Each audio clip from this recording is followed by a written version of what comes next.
Yo, yo, what's up? What's up? What's the word? What's going on? What's move? Ooh. Thanks for joining your boy. You back up in here with your man.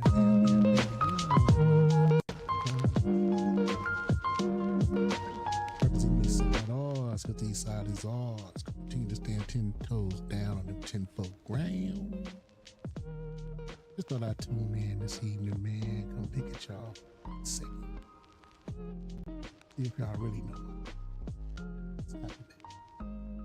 Y'all really know. How much do you know? We're going to get off into it, man, since it's a day that people tend to celebrate and tend to think it's something special about it. How special is it? What's really going on with it? Do you know? Do you think you know?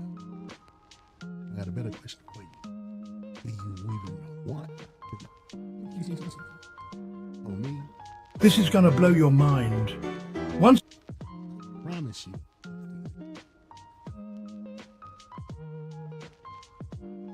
Some of y'all. See, my people are destroyed for a lack of knowledge. And a whole lot of us, we went around and we talked about, we question. We believe in the Lord. Do you really?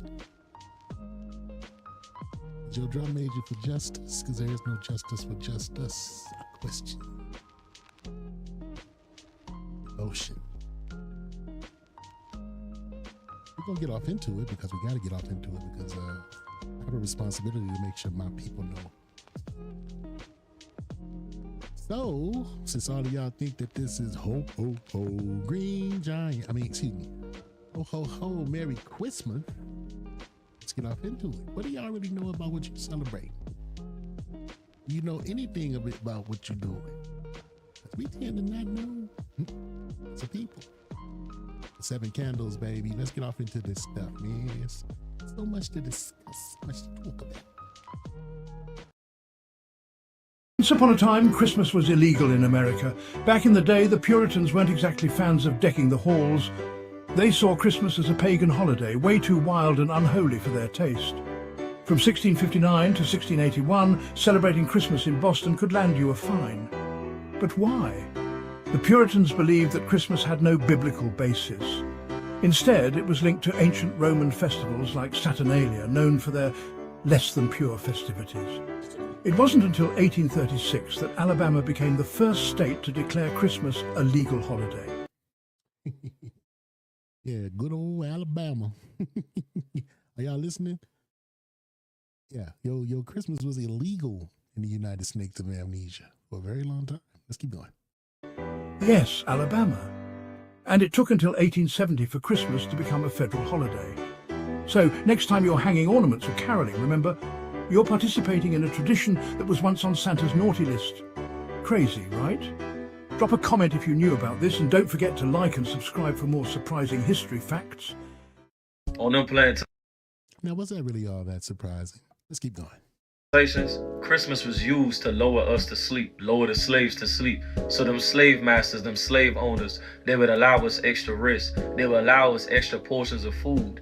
They would allow us to marry and have a good time and get stinking drunk off of whiskey and rum. Because within a few days followed Heartbreak Day, which today they love to call New Year's.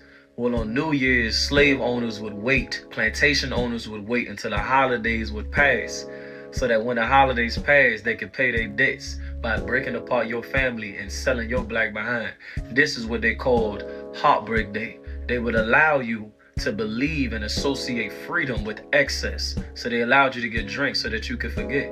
They allowed you to drink and get drunk so that you would forget. That you would forget what? That you was no longer a slave. You can't associate freedom with having a day off. You can't associate being allowed to have a drink and be around the family, because at one point in time, you being around that family, within a few days, y'all about to get split apart to pay a white man's debt. To pay off their debt is what you were used for. Celebrating. Now, that's way out, man. This is how our people got lullaby to sleep. No joking. Why would we care about Christmas? These are not our traditions. These are not our customs. Remember that term. Christmas is now illegal in China. Have you heard about that? Yeah, way to go, China.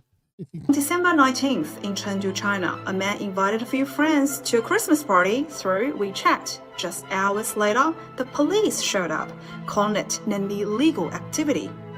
Netizens were stunned. Celebrating Christmas at home with friends is illegal? Why don't we know about it?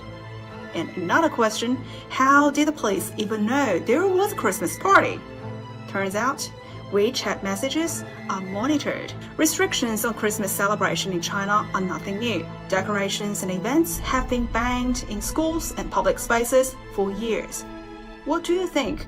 Are they controlling religious beliefs or Shut up, Meg. rejecting Western cultures or something else? Leave your comments and make sure subscribe to China Insights for more stories that matter. Christmas is all about. Actually, Granddad, We'll have to let Riley put it down right quick. Y'all up on the Boondocks, right? Y'all know about the Boondocks, right? We're gonna let little Riley kick it in. Christmas is a pagan holiday, and Jesus probably hates you for celebrating it. Ain't gonna be no Scrooges in this house, boy. Look, Granddad, it's clear from the scripture that Jesus was not born in winter. The shepherds who saw the angels announcing his birth would not have been out in their fields in December. The Palestinian winters are too cold. If you believe in that sort of thing. The truth is, Christmas evolved from the Roman holiday Saturnalia, a winter festival where men gave gifts to each other. They also would get drunk, have sex with each other, and beat their Smells says, huh? wives. People would act so crazy on Christmas. Smells says, huh? The holiday was outlawed by the Protestant Church until the 1800s. As a matter of fact, the United States Congress Oh,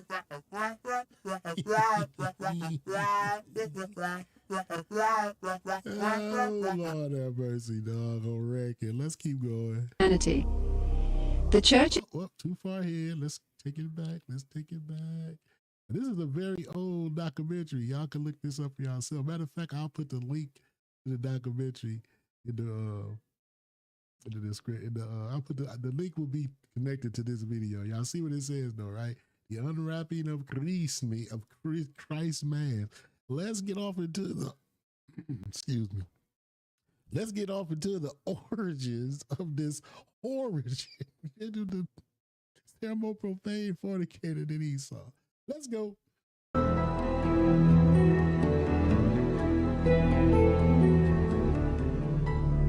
In the Northern Hemisphere during late December, the days are at their shortest lengths and the nights are at their longest.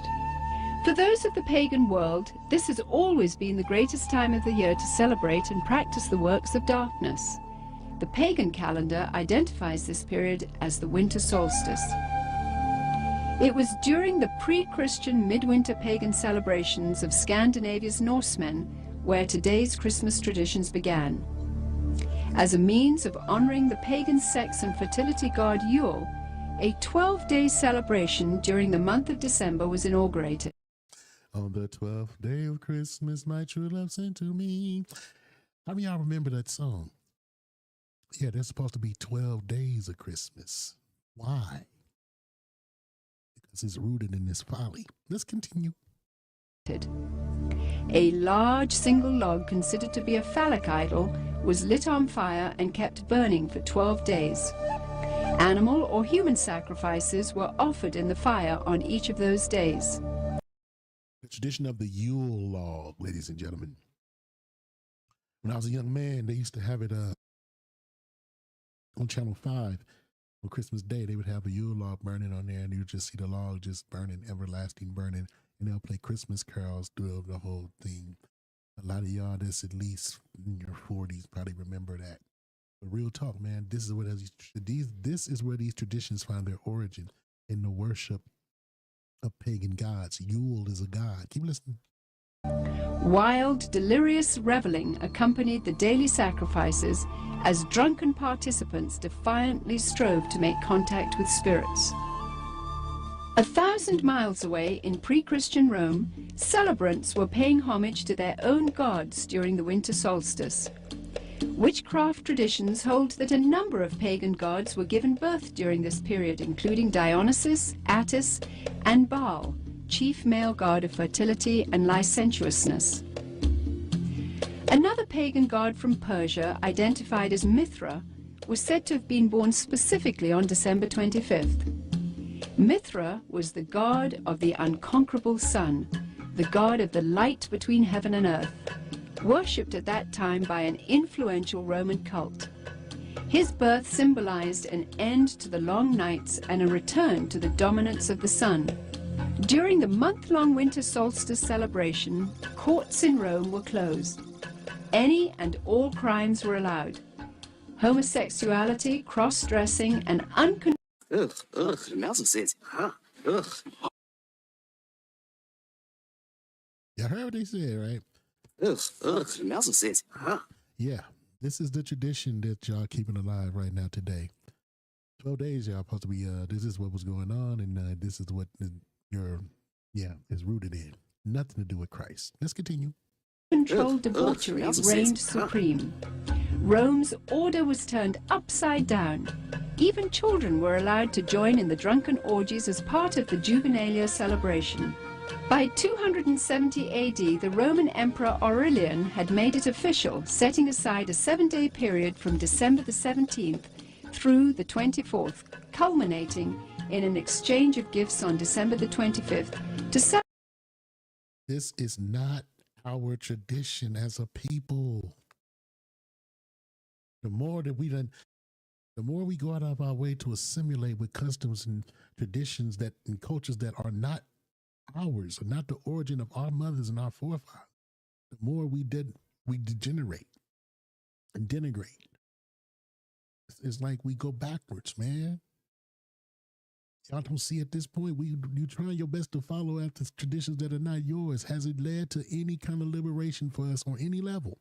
If it hasn't led to any type of liberation, it's supposed to be placed in the garbage can of history, like Dr. John Henry Clark said. Away with this folly, man, I reckon.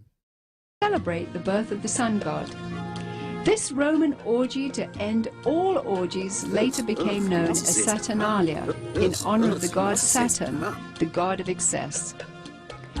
Roman soldiers invading Britain brought with them their 270 AD, the Roman Emperor Aurelian had made it official, setting aside a 7-day period from December the 17th through the 24th, culminating in an exchange of gifts on December the 25th to celebrate the birth of the sun god. This Roman orgy to end all orgies later became known. The mouse says, huh? So backward. So backward. No offense. I don't mean to offend, but the mouse says, huh? As Saturnalia, in honor of the god Saturn, the god of excess. Roman soldiers invading Britain brought with them their pagan orgiastic traditions. Upon taking root in England, Saturnalia became known as the Festival of Fools, reigned over by the Lord of Misrule. By the 4th... You dumb son of a bitch! This is not for us. It's found nowhere in Scripture. It's nothing to do with the traditions of our people. Let's keep listening. 4th century, the influential government-sanctioned Church of Rome, unable to outlaw the growing number of pagan practices, chose instead to adopt them into their so-called official Christianity. The Church... The great whore drunken on the blood of the saints, fornicating with bringing all of these different beliefs and pagan rituals under one so-called belief system. These things, a lot of this stuff is still celebrated just like you're seeing right now in Europe right now. It's just not talked about. But you heard what they said. They were unable to outlaw it amongst the so-called pagans. They are pagans. Scriptures was never meant for none of these people. They never were supposed to take the books and the letters from one people and apply it to themselves.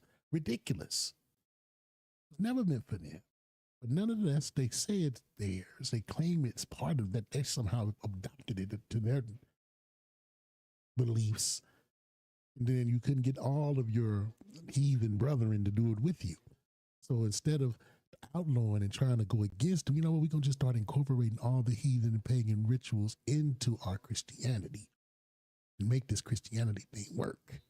That's why Christianity is not mentioned in the scriptures nowhere, because this crap is something that these people created, not God. The church believed this would attract more pagans to their fold. Up until this time, the birthday of Jesus Christ, the Jewish Messiah, had not been celebrated at all. And Howard Shah, and he's from the tribe of Judah. He's a Jew, not Jewish. Stop it. Ignoring scriptures, however, indicating that the birth probably did not occur during the winter, the church nevertheless confused biblical history and made Jesus' birthday coincide with the pagan god Mithra. The birth date of the sun god had now become the birth date of the Son of God. It was hoped that the pagan celebrations of Saturnalia would merge into this new legally sanctioned form of Christianity. The Church's practice of changing the dates of Christian events to coincide with pagan festivals continued, and by the 7th century, Pope Gregory... This is the birth of your Valentine's Day, your St. Patrick's Day, your Halloween, your Thanksgiving, your Christmas. All this stuff is found its origins in these pagan rituals that we're looking at right now today. These so-called holidays that were blessed and hallowed by a man that don't have, a human being that don't have that authority or that power. The Most High God gave us high holy days. We'll get off it. Gregory I had ordered Augustine of Canterbury to incorporate any and all pagan practices and customs into the expanding Roman Catholic Church. Bringing all pagan rituals into the, what did she say? The Roman Catholic Church. The church that's responsible for the conquest of the United States. The church that said it's all right to rape, rob, and unalive all native people in the so-called New World. Papal bulls, same devil. Yeah. Just bring it all in. The great whore, drunk on the blood of the saints. During the Middle Ages, the debased Mardi Gras atmosphere of what was now known as Christ's Mass had reached a fevered pitch. Now known as Christ's Mass.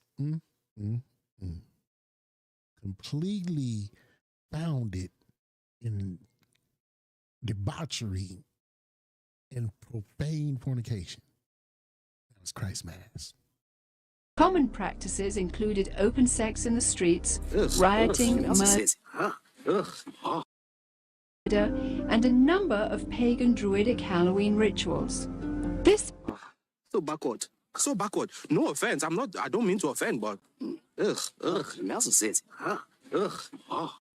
blood-drenched celebration got so out of hand that by 1652, following the execution of King Charles I, Christ's Mass was finally outlawed in England. A religious reform movement began sweeping the country, led by Puritan Oliver Cromwell. The Puritans took the biblical mandate seriously, which commanded that Christianity remain pure and separate from paganism. Despite their noble efforts, the celebration simply went underground, and by 1656, after only 4 short years under the ban, the public's demand for the legalization of Christ's Mass had become insurmountable. The appointment of Charles II to the throne restored England's monarchy, and with it the celebration of Christ. I do some studying into Charles I and Charles II. They are stewards, which were known as swarthy. The sons of King James was also called swarthy. Look these words up and understand what the name steward means. Yeah, these pictures are not accurate. Christ's Mass. The Puritans had lost England, but they held high hopes for the New World. When the first settlers came from England, they were, for the most part, Puritans. They came here for religious freedom. They came here to be free to worship God without a hierarchy and without the corruption of the organized church that they had known before. And when they came, they came with the clear knowledge of the danger of these pagan practices that had become so dear to the hearts of their ancestors. Following England's lead in 1659, the colonies of America had likewise outlawed Christmas. For 200 years, the clergy in New England battled to keep the riotous celebrations honoring the pagan god Saturn from infiltrating the New World. Did you hear that? The riotous celebration. The celebration, but it's riotous. Yeah, decked the halls with sounds of folly. Hey, check this out here, man. On some real shit, though. 12 days. On the 12th day of Christmas, my true love sent to me. Yeah. Y'all don't know what y'all celebrating. You don't know what you're doing. The Reverend Cotton Mather had warned in a Christmas Day sermon in 1712, "Can you in your conscience think that your Holy Saviour is honoured by hard drinking, lewd revelling, and by a mass fit for none but Bacchus or Saturn?" But the Some real shit, Christians. public's taste for sin and revelry persisted. In 1828, gang rioting during the Saturnalia-like Christmas celebrations got so bad that cities such as New York were forced to institute a professional police force for the first time in order to control the savagery. Hear that? Police didn't even exist. They created a police force behind the craziness. Then, of course, y'all know where the other police forces got their origin. This was the first dope of the policing necessity, so-called New World. It was behind Christ's Mass. Lord have mercy. My people are destroyed for a lack of knowledge. Christmas was not only not widely celebrated, in many cases, many places, Christmas celebrations were actually outlawed.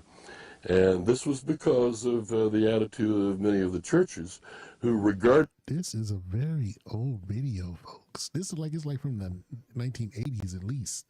It's old, man. I don't know why I didn't get to see this as a kid, man. They should have showed us this, but no, everybody wanted us believing in this foolishness too. A white man that slides down the chimney and still comes out white. No. Did it as primarily as a pagan celebration and as a reproach to the Lord. By the mid-19th century, American churches were the last remaining holdout in the war against the validation of Christmas. However, they too finally succumbed as a result of the efforts of the American Sunday School Society, who began advocating Christmas programs for children as a method of filling the pews. Get the kids. Go after the kids. Kids are the future. If the elders don't believe in this foolishness, and we can get the kids to do it, to believe in it. This is where your drag queen teaching times come from. This is where your LGBT being forced into every children's book comes from. Go after the children.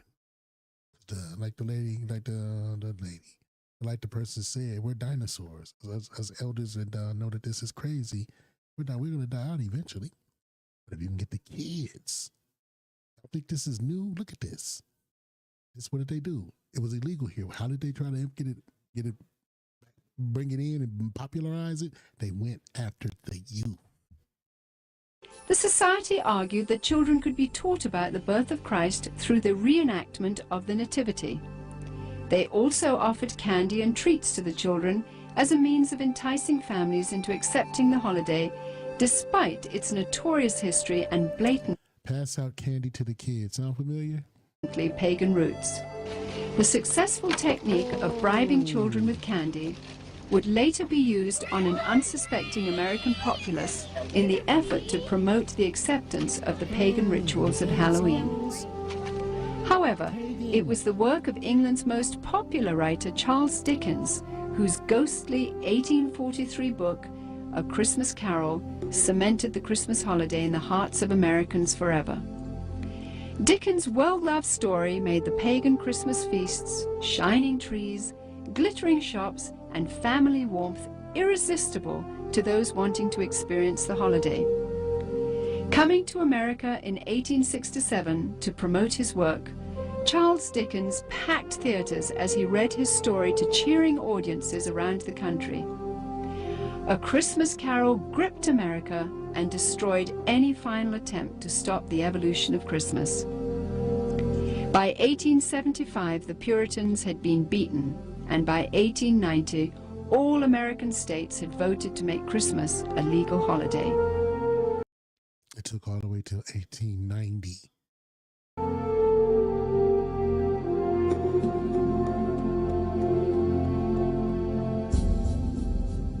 Today's tradition of the Christmas Yule log stems directly from the worship of the pre-Christian Scandinavian fertility god Yule.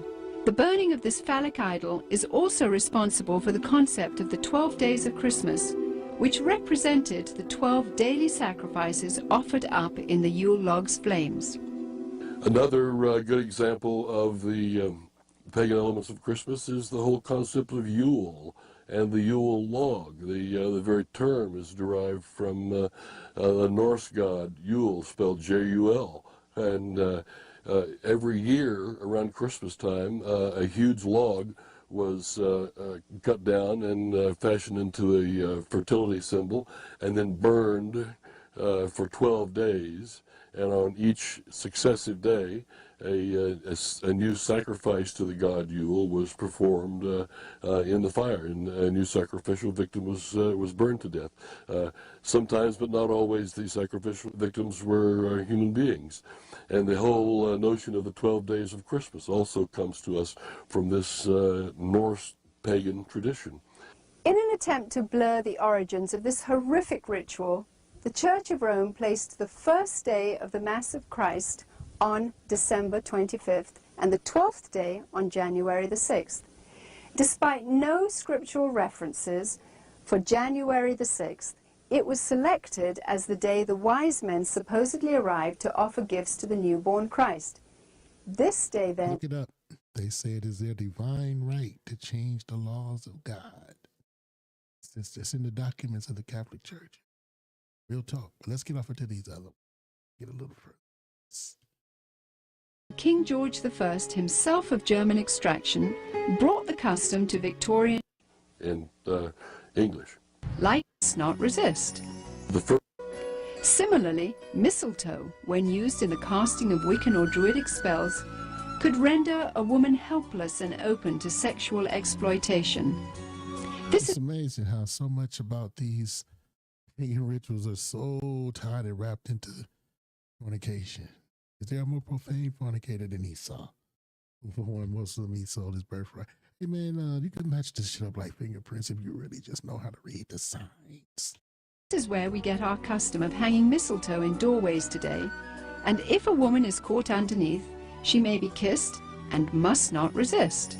The fir tree, the mistletoe, all of these things typically come from overtly pagan traditions, typically from Northern Europe, German, Norse, and English.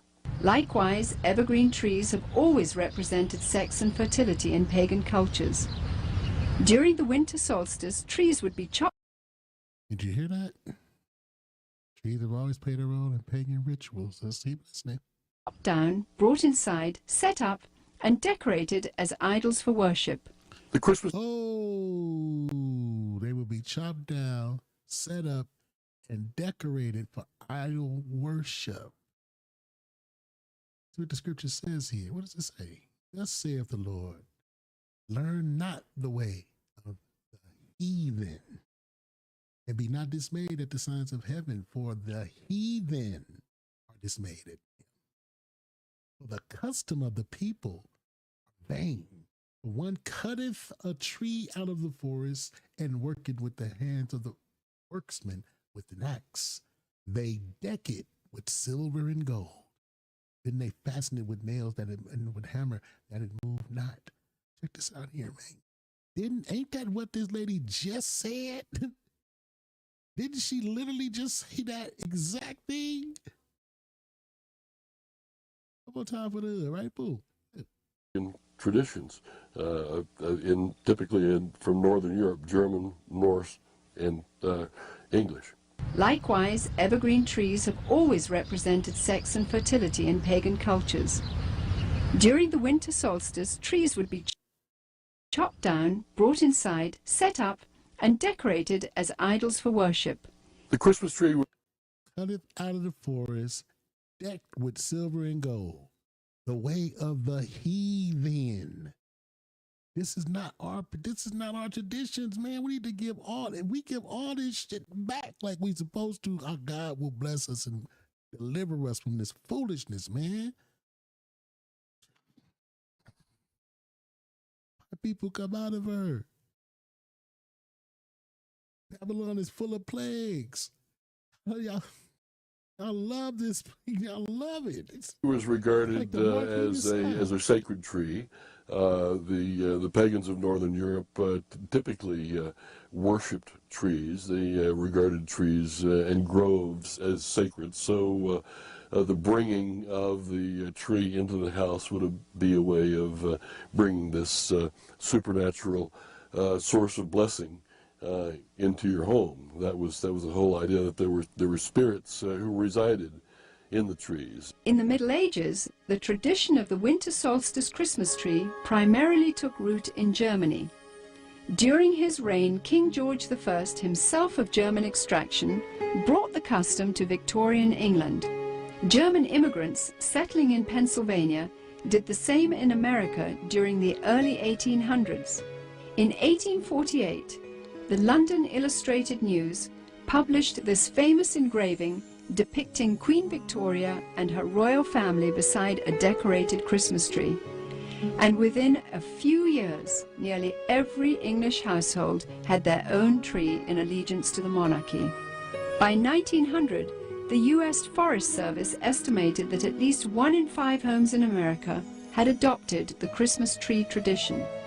Thousands of years earlier, and then they're talking about how many of them homes burst into flames behind them trees on me. God, speaking through the prophet Jeremiah, warned against this pagan practice in the Old Testament. Thus saith the Lord, learn not the ways of the heathen, for the customs of the people are vain. That's right. For one cutteth a tree out of the forest, they deck it with silver and with gold. They fasten it with nails and hammers that it move not. Be not afraid of them, for they cannot do evil, neither also is it in them to do good. Not like the heathen.